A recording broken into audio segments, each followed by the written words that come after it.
ఎవరి నోట విన్నా ఆనందయ్య కరోనా మందు మాటే వినిపిస్తుంది. ఈ ఆనందయ్య మందు పుణ్యమా అని చెప్పి సంప్రదాయ వైద్యం వర్సెస్ సైన్స్ అనే డిబేట్ కూడా పెద్ద ఎత్తున సాగుతున్న పరిస్థితి. అయితే నిజంగా ఆనందయ్య కరోనా మందులో ఏముంది? ఒకవేళ ప్రభుత్వం నిజంగా దీన్ని కనుక పంపిణీ చేయాలనుకుంటే ప్రభుత్వం ముందున్న సవాళ్ళేంటి? ఇలాంటి అంశాలని మాట్లాడబోతున్నాం మనం. మనతో మాట్లాడడానికి ప్రస్తుతం ఆయుష్ కమిషనర్ రాములు గారు జాయిన్ అవుతున్నారు లైవ్లో. నమస్కారం రాములు గారు.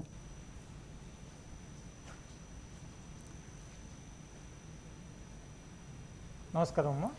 రాముల్ గారు, అయితే ఇమ్యూనిటీ బూస్టర్స్ అని మనం చాలా పేర్లు వింటూ వచ్చాం. పసుపు కానీ, మిరియాలు కానీ, లేకపోతే దాల్చిన చెక్క కానీ, ఇవన్నీ వేసుకుని కషాయం తాగండి అని ఇమ్యూనిటీ బూస్టర్గా కొన్ని చెప్పాం. ఇప్పుడు ఈయన ఆనందయ్య గారు ఏదైతే చెప్తున్నారో అలాంటి పదార్థాలని వాడే ఆయన మందు తయారు చేసినట్టుగా చెప్తున్నారు. ఇది ఏ విధంగా డిఫరెంట్గా చూడాల్సి ఉంటుంది?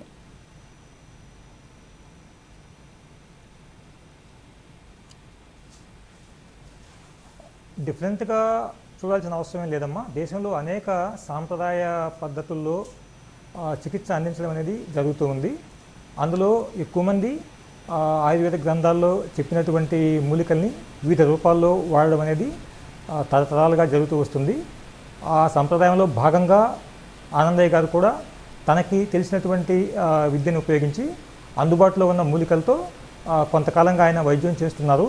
దానివల్ల నయం అవుతుంది అని చెప్పి అక్కడి ప్రజలు నమ్ముతూ ఉన్నారు.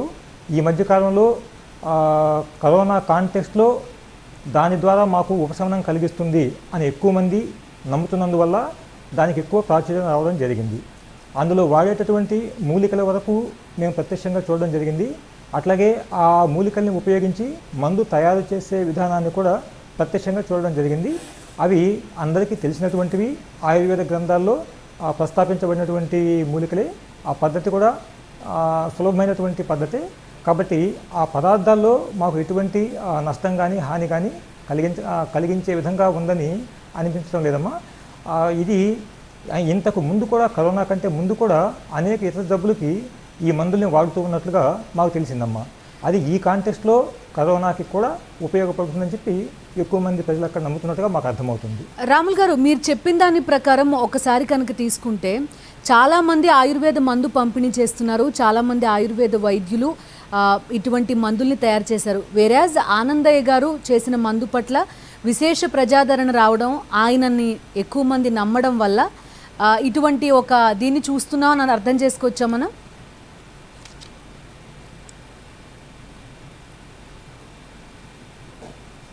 ఇక్కడ ఆయుర్వేద మందు అనే దాని మీద కొంత స్పష్టత ఇవ్వాల్సిన అవసరం ఉందమ్మా. మన దేశంలో చాలామంది చాలా రకాలుగా మూలికలను ఉపయోగించి మందులు తయారు చేస్తూ ఉంటారు. మూలికలతో తయారు చేసే ప్రతి మందుని ఆయుర్వేద మందు అనుకునేటటువంటి ఒక అవకాశం ఉంది. అది చట్టపరంగా ఆయుర్వేద మందు అంటే ఈ విధంగా ఉండాలి అని చెప్పి కొన్ని స్పష్టమైన నిర్దేశాలు ఉన్నాయన్నమాట. ప్రతి మూలిక మందు ఆయుర్వేద మందు కాదు. ఈ మందుల్ని నిర్ణయించే దానికోసం మనకి డ్రగ్స్ అండ్ కాస్మెటిక్స్ యాక్ట్ 1940 అనే ఒక చట్టం ఉంది. ఈ చట్టంలో ఆయుర్వేద మందుగా మనం నిర్ణయించాలి అంటే కొన్ని కండిషన్స్ ఉన్నాయి. వాటిలో ప్రధానమైన కండిషన్, అందులో 56 గ్రంథాలని మెన్షన్ చేయడం జరిగింది. అందరికీ తెలిసినటువంటి చరక సంహిత, యోగ రత్నాకరం, ఆయుర్వేద ప్రకాశ, ఇటువంటి ఆ 56 గ్రంథాల్లో స్పష్టంగా ఆయుర్వేద మందులు, వాటిని ఎలా పిలవాలి, ఏ మూలికలు వాడాలి, ఏ నిష్పత్తిలో వాడాలి, ఏ ప్రాసెస్లో తయారు చేయాలి, ఏ విధంగా ఉపయోగించాలి, ఈ అన్నిటి మీద స్పష్టమైన డైరెక్షన్స్ ఉన్నాయి. ఆ నిబంధనలకు లోబడి తయారు చేసినటువంటి మందుల్ని మాత్రమే ఆయుర్వేద మందులుగా మనం చెప్పొచ్చు. అవి కాకుండా కొత్తగా ఎవరైనా ఆయుర్వేద మందు తయారు చేశాము అంటే దానికి కొన్ని సేఫ్టీ టెస్టులు, అట్లాగే క్లినికల్ టెస్టులు ఇవన్నీ చేసి లైసెన్స్ తీసుకోవాల్సి ఉంటుంది. ఇవి రెండూ లేకుండా ఎవరు కూడా మేము ఆయుర్వేద మందు ఇస్తున్నాము అని చెప్పేదానికి చట్టపరంగా అవకాశం లేదు. ఇది ఆయుర్వేద మందు గురించినటువంటి వివరణ. ఇది కాకుండా అనేక మూలికలతో ఎవరైనా కానీ ఏ రకమైన మందులు తయారు చేస్తున్నా అవన్నీ కూడా లోకల్ హెల్త్ ట్రెడిషన్ లేదా సాంప్రదాయ మందులు, వంశపారంపర్య మందులు, మూలికా వైద్యము, ఈ రకంగా వేరే పేర్లతో పిలుచుకోవచ్చు. కానీ ఆయుర్వేద మందు అని పిలిచేదానికి మాత్రం చట్టపరంగా అవకాశం లేదమ్మా. సో అందుకోసమే ఆయుష్ అనేది ఇదొక నాటు మందు అని పేర్కోవడం జరిగిందండి.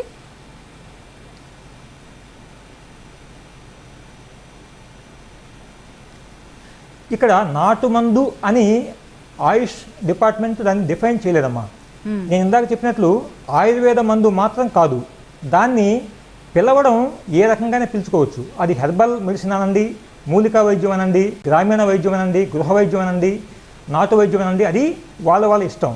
దానికి మా శాఖకు దాన్ని ఎలా పిలవాలి అనే విషయంలో మాకు ఎటువంటి ఆలోచన లేదు. ఆయుర్వేద మందు కాదు అని చెప్పడం వరకు మాత్రమే చట్టపరంగా మేము చెప్తున్నటువంటి విషయం. మీరు స్వయంగా చూశారు కదండి ఆయన ఈ మెడిసిన్ ఎట్లా తయారు చేస్తున్నారు అని, మీ అబ్జర్వేషన్స్ ఏంటండి?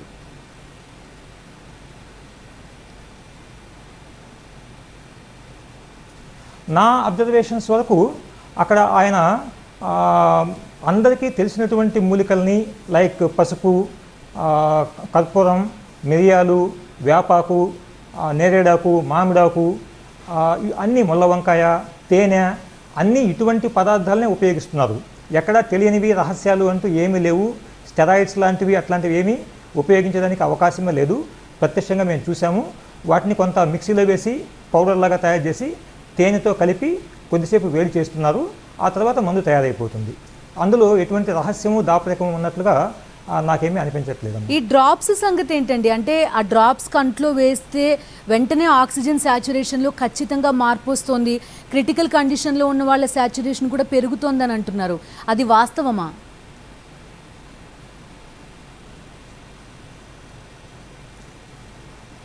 ఈ డ్రాప్స్ అందరికీ ఉపయోగించట్లేదమ్మా. ఎక్కువ మందికి నోటి ద్వారా తీసుకునే వాటినే ఇస్తున్నారు. కొద్ది మందికి మాత్రము ఎవరికైతే ఆక్సిజన్ లెవెల్స్ బాగా తక్కువలో ఉన్నాయో వాళ్ళకి మాత్రమే ఇస్తున్నారు. అక్కడికి వెళ్ళిన ప్రతి వాళ్ళకి డ్రాప్స్ వేయాల్సినటువంటి అవసరం లేదు.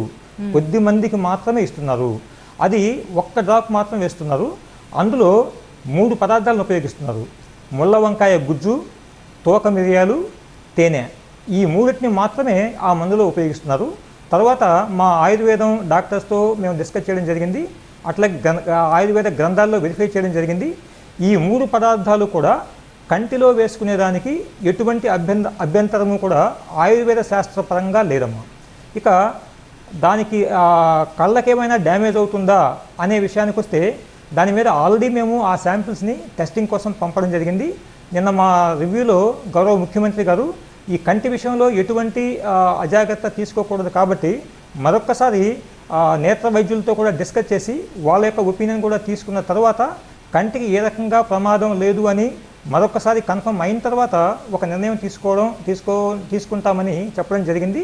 ఆ ప్రకారంగా మేము నేత్ర వైద్యులతో కూడా ఎక్స్పర్టులతో ఇప్పుడు డిస్కషన్ స్టార్ట్ చేసామమ్మా.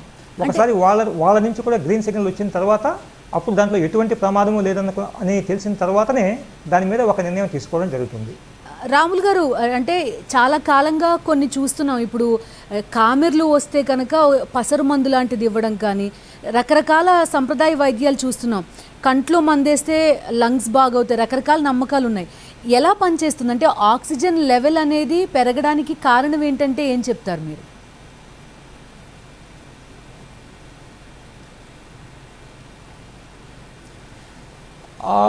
స్పష్టంగా ఇప్పుడు దాని గురించి కామెంట్ చేయడం కుదరదమ్మా. ఆ మందు వేసినప్పుడు ఆక్సిజన్ లెవెల్స్ పెరిగాయి అని చెప్పి అట్లీస్ట్ కొంతమంది చెప్పారు. అట్లాగే మా డాక్టర్ల బృందం కూడా అట్లీస్ట్ ఒక్క కేసులో చూడడం జరిగింది. దానికి కారణం ఏంటి అనేది చెప్పేదానికి ఆ సైంటిఫిక్ స్టడీ పూర్తి కాకుండా చెప్పడం అనేది సరికాదమ్మా. అయితే ఇప్పుడు కొంత ట్రయల్స్ కూడా జరుగుతున్నట్టున్నాయి కదండి, అటు జంతువుల మీద మనుషుల మీద ఈ మందుని ప్రయోగించడం, తర్వాత ఏం జరుగుతోంది అనేది అబ్జర్వ్ చేయడం, ఎంత ప్రాసెస్ పట్టే అవకాశం ఉందండి మొత్తం జరగడానికి?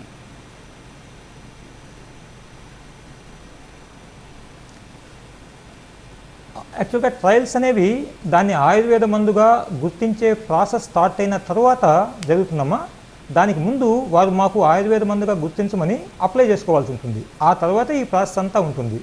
ప్రస్తుతానికి ట్రయల్స్ అంటూ ఏమీ జరగటం లేదు. CCRIS బృందం వాళ్ళు ఆల్రెడీ ఈ మందు ఉపయోగించినటువంటి పేషెంట్లతో మాట్లాడి వాళ్ళ మీద మందు ప్రభావం ఏ విధంగా ఉంది అని చెప్పి ఒక ఎనాలిసిస్ సర్వే లాంటివి చేస్తున్నారు. అంతేగాని ఎటువంటి క్లినికల్ ట్రయల్స్ ప్రస్తుతానికైతే జరగటం లేదమ్మా. ఆ ప్రాసెస్ అంతా కూడా వారు మాకు ఆయుర్వేద మందుగా గుర్తించమని అప్లికేషన్ పెట్టుకుంటే అప్పుడు ఆ ప్రాసెస్ మొత్తం స్టార్ట్ అవుతుంది. ఇప్పుడు ICMR అనేది అప్రూవింగ్ అథారిటీ కాదు ఈ పర్టిక్యులర్ మెడిసిన్కి అనేది ఒక వాదన వినిపిస్తుంది. అది ఎంతవరకు కరెక్ట్ అండి?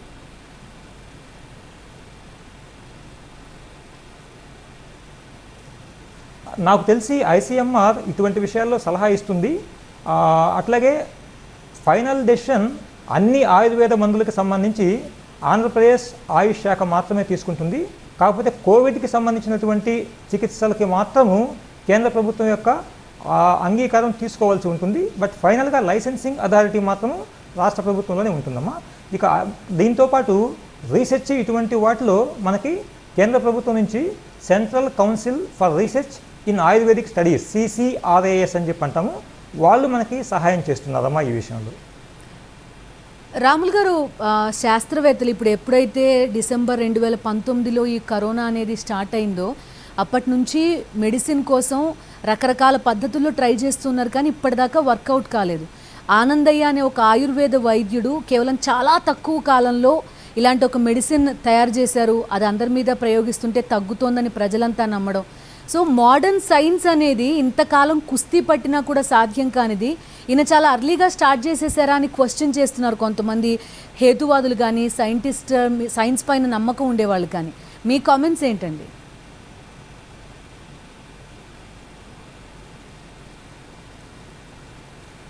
నాకు తెలిసినంత వరకు ఆయన కొత్తగా తయారు చేశాను అని చెప్పి ఆయన కూడా చెప్పలేదమ్మా.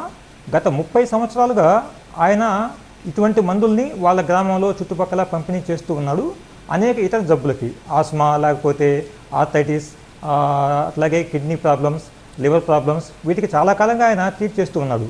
గత సంవత్సరం కోవిడ్ వచ్చినప్పుడు ఒక సమీప బంధువుకి ఇది పనికొస్తుందేమో అని ట్రై చేశాడు, అది పనికొచ్చింది. ఆ తర్వాత కొద్దిగా దాన్ని కొంచెం మార్పులు చేసుకుంటూ ఎక్స్పెరిమెంట్ చేస్తూ వచ్చాడు. అది ఎక్కువ మందికి పనికొస్తుందని ఒక నమ్మకం కలగడంతో వేలాది మంది దానికోసం వెళ్ళడం అనేది జరిగింది. సో ఈ కోవిడ్ కోసంగా నేను ఈ మందు తయారు చేశాను అనే దానికి ఆయన కూడా ఏమీ అటువంటి క్లెయిమ్ చేయటం లేదమ్మా.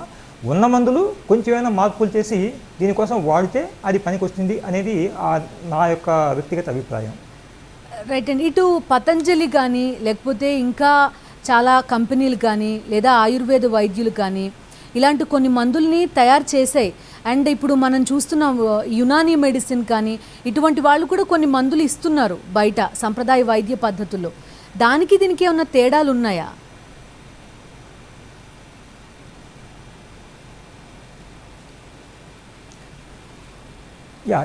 అన్ని సంప్రదాయ వైద్యాల్లో కూడా ప్రస్తుతానికి ఖచ్చితంగా ఇది కోవిడ్ కోసం తయారు చేసింది అన్న క్లెయిమ్ ఎక్కడ లేదమ్మా. ఉన్నటువంటి మందులే కోవిడ్కి కూడా పనికొస్తున్నాయి. కోవిడ్ ద్వారా వచ్చే కొన్ని లక్షణాలని ఉన్న మందులు నయం చేస్తున్నాయి. ఫర్ ఎగ్జాంపుల్ మనకి సిద్ధాలో కబాసర్ కుడ్నీర్ అని చెప్పి ఒక మందు ఉంది, ఆల్రెడీ ఉంది. దాన్ని ప్రయోగిస్తే ఇప్పుడు కోవిడ్ ద్వారా వచ్చే సమస్యలు బాగా తగ్గుతున్నాయని చెప్పి ఒక నివేదిక ఉంది. అట్లాగే ఆయుర్వేదంలో సంశమనివటి అని ఒక మందు ఉంది. ఆ మందు కూడా ఆల్రెడీ ఉన్నదే, అది కోవిడ్ రాకుండా ప్రివెంటివ్గా బాగా పనికొస్తుందని చెప్పి మన పరిశోధనలో తేలిందనమాట. అట్లాగే ఆయుష్ 64 అనే ఒక ఆల్రెడీ ఉన్న మందు ఇంతకుముందు మలేరియా కోసం ఉపయోగించేవాళ్ళు, అది కోవిడ్కి బాగా పనిచేస్తుంది అనేది కేంద్ర ప్రభుత్వమే దాన్ని నిర్ధారించింది. హోమియోపతిలో ఆర్సనిక్ ఆల్బమ్ 30C ఇది కూడా పాత మందే, అది కూడా కోవిడ్ రాకుండా ప్రివెంట్ చేసేదానికి పనికొస్తుందని చెప్పి గవర్నమెంట్ ఆఫ్ ఇండియా డిక్లేర్ చేసింది అనమాట. ఇట్లా ఆల్రెడీ ఉన్నటువంటి మందులు ఈ సంప్రదాయాల్లో కోవిడ్లో ఉన్నటువంటి చాలా ఫీచర్స్ని తగ్గిస్తూ ఉన్నాయనేది గవర్నమెంటే ఆల్రెడీ నిర్ధారించింది. దానితో పాటు అనేక సాంప్రదాయ వైద్యాల్లో ఉండేవి కూడా దీనికి పనికొస్తున్నాయి. ఫర్ ఎగ్జాంపుల్ తిప్పతీగ అందరికీ తెలిసినటువంటిది, ఆ తిప్పతీగ దీనికి బాగా పనిచేస్తుందని చెప్పి అనేక మంది సాంప్రదాయ వైద్యులు చెప్పడం జరుగుతూ ఉంది. కాబట్టి ఇట్లా ఇప్పుడు ప్రయోగాలు జరగాల్సిన టైము. సో సాంప్రదాయ వైద్యాల్లో ఎంతో కొంత ఉపయోగం ఉండే అవకాశం ఉంటుంది. కాబట్టి వాటిని మనం కొంచెం పాజిటివ్గా చూసి అందులో ఈ కోవిడ్ని నియంత్రించేదానికి పనికొచ్చే విషయాలు ఏమైనా ఉన్నట్లయితే వాటిని ఓపెన్ మైండ్తో మనం ఎంటర్టైన్ చేసి శాస్త్రీయంగా నిరూపించి వాటిని ప్రధాన సవంతులోకి తీసుకొని రావాల్సినటువంటి అవసరం కూడా ఉందమ్మా. రైట్. అయితే డాక్టర్స్ సిమ్టమ్స్ని బట్టి సిమ్టమాటిక్ ట్రీట్మెంట్ ఎలా అయితే ఇస్తున్నారో ఇప్పటికే సంప్రదాయ వైద్యంలో అవైలబుల్గా ఉన్న మందుల్ని ప్రయోగించవచ్చు అనేది మీరు చెప్తున్నమాట, అంతే కదండి?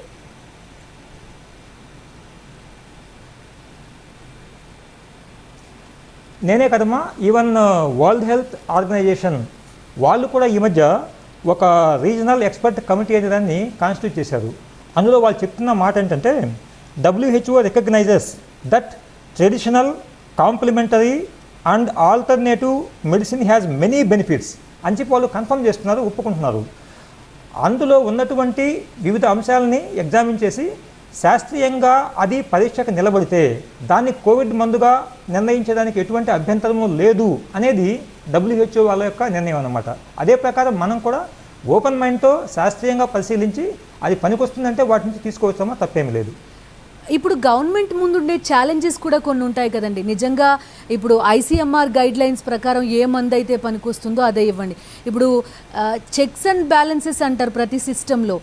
ప్లాస్మా థెరపీ అనండి, లేదంటే ఇప్పుడు ఈ రెమ్డెసివిర్ ఇంజెక్షన్లు అనండి. ఫస్ట్ వేవ్ అప్పుడు పనికొస్తాయన్నారు, సెకండ్ వేవ్ అప్పుడు వద్దు వాడొద్దు పనిచేయద్దని సైంటిస్టులు వాళ్ళే చెప్పుకున్నారు కదా.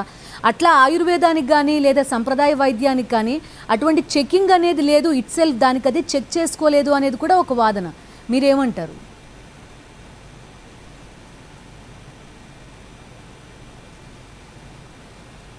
సంప్రదాయ మందుల మీద ఎటువంటి కమాండ్ ఉండే అవకాశం లేదమ్మా. అది లోకల్గా ఎవరి నమ్మకాలను బట్టి వాళ్ళు ఉపయోగించే విధానం అది. ఇంట్లో ఎన్నో మనం గృహ వైద్యం చిట్కాలు చేస్తూ ఉంటాము, అవన్నీ ప్రభుత్వం కంట్రోల్ చేయడం అనేది వాంఛనీయం కూడా కాదు. కాబట్టి అది నమ్మకాల మీద పనిచేస్తుంది అనుకుంటే ఉపయోగిస్తారు, లేకపోతే లేదు. కానీ ప్రభుత్వం తరఫున చేస్తున్నప్పుడు మాత్రం ఖచ్చితంగా ప్రజల యొక్క సేఫ్టీని దృష్టిలో పెట్టుకొని చట్టానికి లోబడి ఇటువంటి మందుల్ని అంగీకరించాల్సినటువంటి అవసరం ఉంటుంది. నిన్న మా రివ్యూలో కూడా గౌరవ ముఖ్యమంత్రి గారు దీన్ని డిస్కస్ చేయడం జరిగింది. చట్టం గురించి, అట్లాగే ప్రజల యొక్క సెంటిమెంట్స్ గురించి, సాంప్రదాయాల గురించి అన్నిటినీ దృష్టిలో పెట్టుకొని ప్రజల యొక్క సేఫ్టీకి ఎటువంటి భంగం కలగని రీతిలో దీని మీద నిర్ణయం వస్తుందని చెప్పి మేము ఎక్స్పెక్ట్ చేస్తున్నాము. ఇప్పుడు ప్రజలు కూడా పెద్ద ఎత్తున ఆదరిస్తున్నారు, ఇటువంటి మందు ఒకటి ఉండాలి అని కోరుకుంటున్నారు.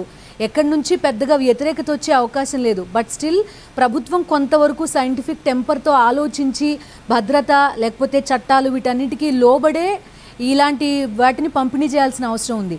ఇప్పుడున్న పరిస్థితుల్లో గవర్నమెంట్ ముందుండే ఛాలెంజెస్ ఏంటి రాములు గారు?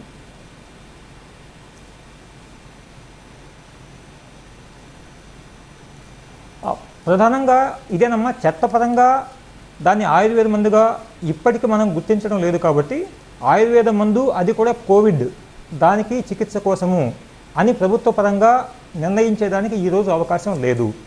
అదే టైంలో ప్రజలు దానివల్ల మాకు మేలు జరుగుతూ ఉంది కాబట్టి అని భావిస్తున్నారు, కాబట్టి దాన్ని అడ్డుకునే ఆలోచన కూడా లేదు.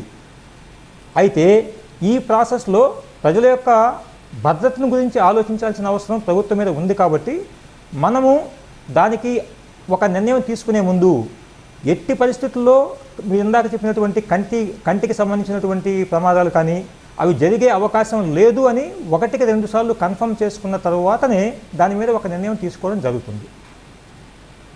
రైట్ అండి. ఇప్పుడు సంప్రదాయ వైద్య విధానంలో చైనా కానీ లేదంటే కేరళ కానీ కొంతవరకు పర్టిక్యులర్గా చైనా దీన్ని ఎక్కువ ఇంప్లిమెంట్ చేసింది, రిజల్ట్స్ కూడా చాలా వరకు బాగా సాధించింది అనేది చెప్తారు. మన దగ్గర కూడా అటువంటి సంప్రదాయ వైద్య పద్ధతులు చాలా ఉన్నాయి. మనకి ఏం ల్యాకింగ్ అనిపిస్తుంది రాములు గారు మీకు?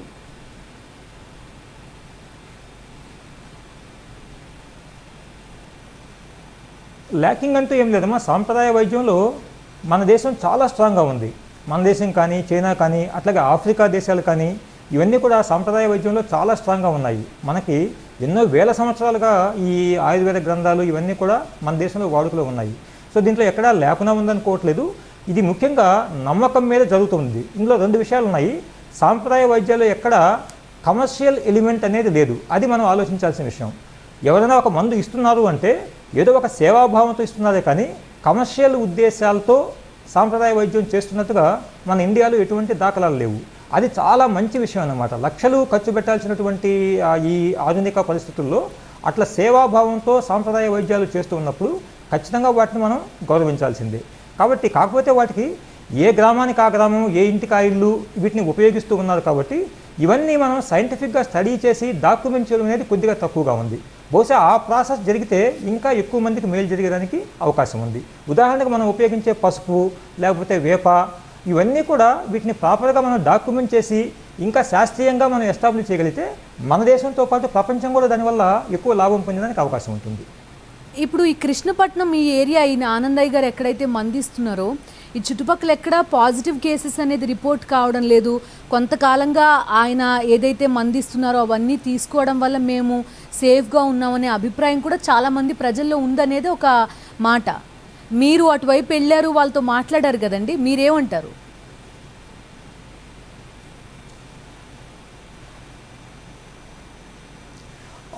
ఆ చుట్టుపక్కల గ్రామాల్లో వాళ్ళనే కాదమ్మా, మందు తీసుకున్న వాళ్ళు కూడా ఇక మేము మందు తీసుకున్నాం కాబట్టి మేము మొత్తం జయించేసాము, మాకు ఇంకేమీ కాదు అనే భ్రమలో కూడా కొంతమంది ఉన్నారు. అది తప్పది.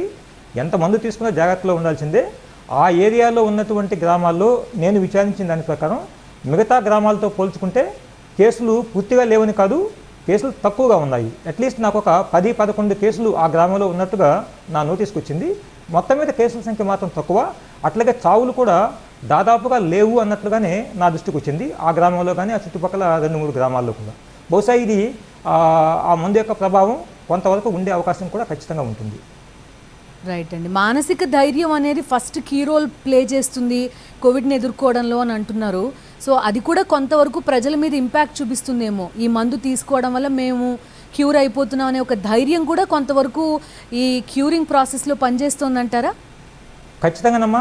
ఈ ఒక్క మందులోనే కాదు, ఏ వైద్య విధానంలో అయినా కానీ మందుతో పాటు ఆ మందు మీద నమ్మకము, మందు ఇచ్చే వ్యక్తి మీద నమ్మకము, ఇవి రెండు చాలా ముఖ్యం.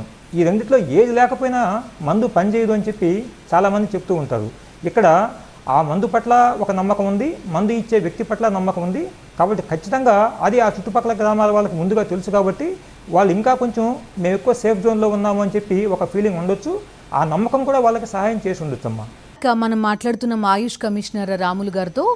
రాములు గారు, చూస్తున్నాం హైదరాబాద్లో ఇక్కడ పబ్లిక్గా గ్రౌండ్స్లో ఈ మన చేప మందు పంపిణీ అనేది చూస్తున్నాం. ప్రభుత్వాలే పర్టిక్యులర్గా భద్రత కల్పించి ఒక క్యూ లైన్ మెయింటైన్ చేసి చేప మందు పంపిణీ చేయడం అనేది. ఇప్పుడు ఆనందయ్య మెడిసిన్ కూడా అలా పంపిణీ చేసే అవకాశాలు ఎంతవరకు ఉంటాయి? అలా చేయడం అనేది నిజంగా సాధ్యమా? ఇప్పుడు ఆ ఇంగ్రీడియంట్స్ ఏవో చెప్తున్నారు, అందులో కొన్ని రేర్ ఇంగ్రీడియంట్స్ కూడా ఉన్నాయి అనేసి. అవి సేకరించడం, మందు ప్రిపేర్ చేయడం, ఇదంతా ఒక వ్యక్తి వల్ల అయ్యే పని కాదనేది కూడా అర్థమవుతోంది. మీరేమంటారు?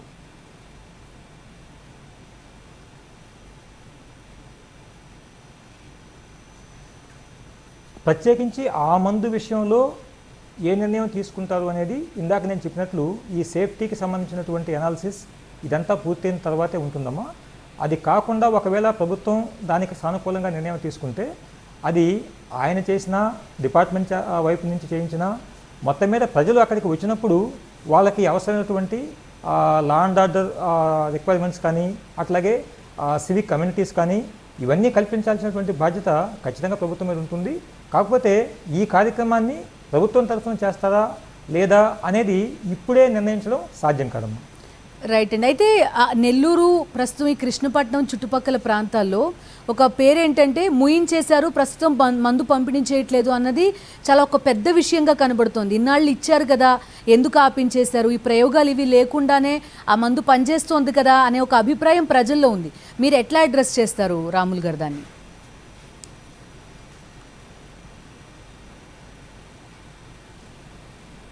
నేను అక్కడ మందు పంపిణీ ఆపివేసిన తర్వాత నేను వెళ్ళిన ఆ స్పాట్కి వెళ్ళడం జరిగిందమ్మా. అప్పటికే అక్కడ ఉన్నటువంటి జిల్లా యంత్రాంగం వాళ్ళంతా కూడా ఆ ఏరియాలో ఉన్నటువంటి ప్రజల్ని మందు పంపిణీ అయిపోయింది కాబట్టి వెళ్ళిపోవాలని చెప్పి పంపించి వేయడం జరిగింది. అది జరిగిన తర్వాత కూడా ఆ ఏరియాకు చుట్టుపక్కల కానివ్వండి, అవుట్స్కట్స్లో కానివ్వండి, అనేక మంది ఇంకా మాకు మందు దొరుకుతుందేమో అని చెప్పి అక్కడ గుమిగూడడం నేను చూశాను. సో ఇంకా మెయిన్గా మందు పంపిణీ జరుగుతూ ఉన్నప్పుడు వేల మంది సంఖ్యలో అక్కడికి మనుషులు వచ్చారు అనే విషయం మనకు స్పష్టంగా వీడియోలు వీటి ద్వారా అర్థమవుతుంది. సో దీనివల్ల ట్రీట్మెంట్ సంగతి తర్వాత సోషల్ డిస్టెన్స్ ఇటువంటివి ఏమీ లేని దానివల్ల చాలా ఎక్కువ స్థాయిలో వ్యాధి ఇంకా స్ప్రెడ్ అయ్యేటటువంటి అవకాశం ఉంది. అదేవిధంగా ఎక్కువ మంది ఈ మందు వల్ల మాకు లాభం జరిగింది అని చెప్పి చెప్తూ ఉన్నప్పటికీ 1-2 కేసులు మాకు కొంచెం ఇబ్బంది కలుగుతుంది అన్నటువంటి ఆ రిపోర్ట్లు కూడా రావడం జరిగింది.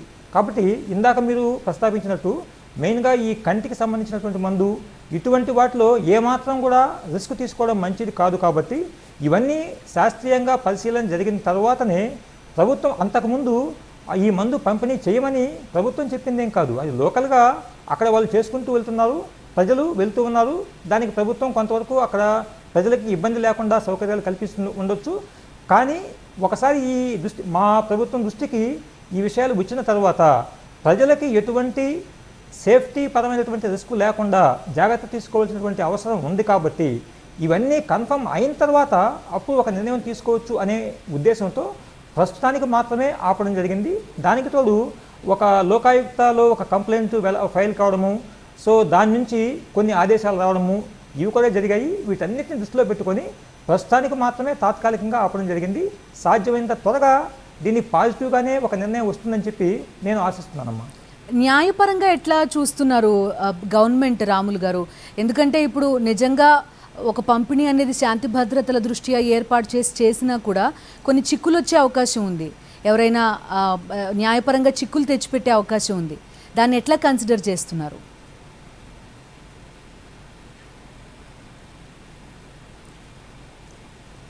న్యాయపరంగా ఆల్రెడీ మనకు ఒక ప్రెసిడెంట్ ఉందమ్మా, చేప ప్రసాదము లేదా చేప మందు. ఆ విషయంలో ఖచ్చితంగా దీన్ని మందు అని చెప్పి అది ఆయుర్వేద మందు అని చెప్పి పంపిణీ చేస్తే మాత్రము న్యాయపరంగా చట్టపరంగా ఎట్టి పరిస్థితుల్లో అవకాశం లేదు. దాని మీద ఏ ఒక్కరూ కంప్లైంట్ చేసినా అట్లాగే కోర్టుకు వెళ్ళినా అది నిలిచిపోతుంది.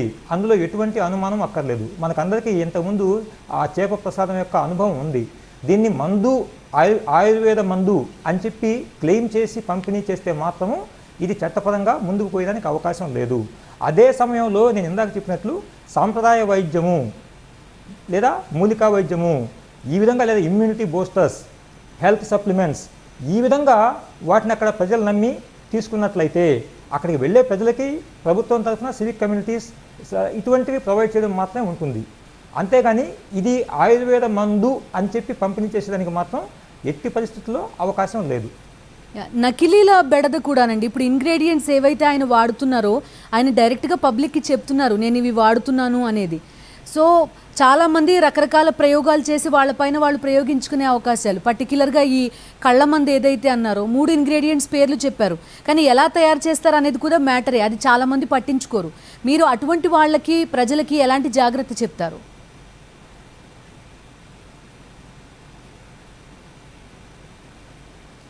ఈ ప్రస్తుతానికి తాత్కాలికంగా ఆపిన దాని వెనక నా ఉద్దేశం కూడా అదేనమ్మా. ఎందుకంటే ఇవి అన్నీ తెలిసినవి, ప్రాసెస్ కూడా సింపులే. కాకపోతే మీరు అన్నట్టు సపోజ్ తేనె కంటికి నష్టమేం లేదు అని చెప్పి అన్నాము, కానీ ఆ తేనెలో ఏదైనా ఒక వేరే కల్తీ ఉందనుకోండి, అప్పుడు కొంత ప్రమాదం చేసే అవకాశం ఉంటుంది. అది తయారు చేసే విధానంలో ఈ 3 పదార్థాలు స్టాండర్డ్స్ కనుక లోబడి ఉంటే ప్రమాదం లేదు. కానీ ఎవరంటే వాళ్ళు వాటిని తయారు చేసుకుంటే కొంచెం ఇబ్బంది కలిగేదానికి అవకాశం ఉంటుందమ్మా. కాబట్టి ఈ విషయం మీద స్టాండర్డైజేషన్ కూడా ముఖ్యం. సో ఆ ప్రాసెస్ పూర్తిగా అయిపోయిన తర్వాతనే ఇవి 100% సేఫ్ అని చెప్పి ప్రభుత్వ పరంగా చెప్పేదానికి అవకాశం ఉంటుంది.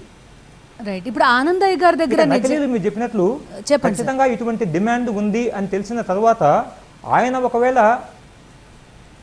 ఒకవేళ ఎటువంటి కమర్షియల్ ఉద్దేశాలు లేకుండా సేవాభావంతో చేస్తూ ఉండొచ్చు. కానీ డిమాండ్ వచ్చింది కాబట్టి ఆయన పేరు చెప్పుకొని అక్కడ కొంతమంది ఆల్రెడీ కమర్షియల్ ఎలిమెంట్ని తీసుకొచ్చేదానికి అవకాశం కూడా ఉంది. కాబట్టి ఎంతో కొంత ఇటువంటి వాటిని వీటి ద్వారా ప్రజలకి నష్టం జరగకుండా అట్లాగే నకిలీలు రాకుండా దాన్ని నిరోధించాల్సినటువంటి అవసరం కూడా ప్రభుత్వం మీద ఉంటుందమ్మా. ఇప్పుడు మీ డిపార్ట్మెంట్ పైన ఎలాంటి బాధ్యత ఉంది రాములు గారు? ఎందుకంటే ఇప్పుడు నిజంగా ఆయనకు వచ్చిన ఆదరణ, మందుకున్న ఆదరణ, దీని అంతటినీ కనుక చూస్తే కొంత మాస్ ప్రొడక్షన్ కూడా అవసరం అవుతుందేమో అనే అనుమానంగా ఉంది. ఆయుష్ ఏమైనా ఇనిషియేట్ తీసుకుంటుందా ఈ ప్రొడక్షన్ ప్రాసెస్లో వీటిలో? అండ్ ఇప్పుడు దాన్ని మీరు అన్నట్టు ఆయుర్వేద మందుగా గుర్తించాలంటే కనుక ఏం ప్రొసీజర్ అవసరం? ట్రయల్స్ లాంటివి అవసరం అవుతాయా?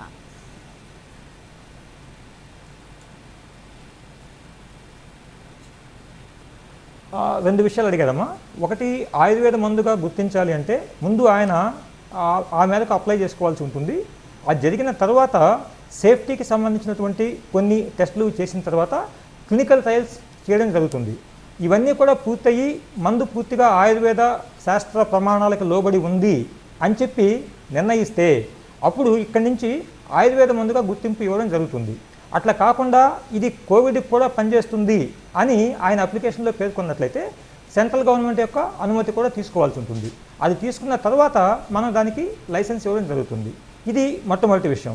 ఇక రెండవది, దీనికి ప్రత్యామ్నాయంగా ఆల్రెడీ మనకు ఉన్నటువంటి అనేక ఆయుర్వేద, సిద్ధ, అట్లాగే యునాని, ఇందులో చాలా మెడిసిన్స్ ఉన్నాయని చెప్పుకున్నాము.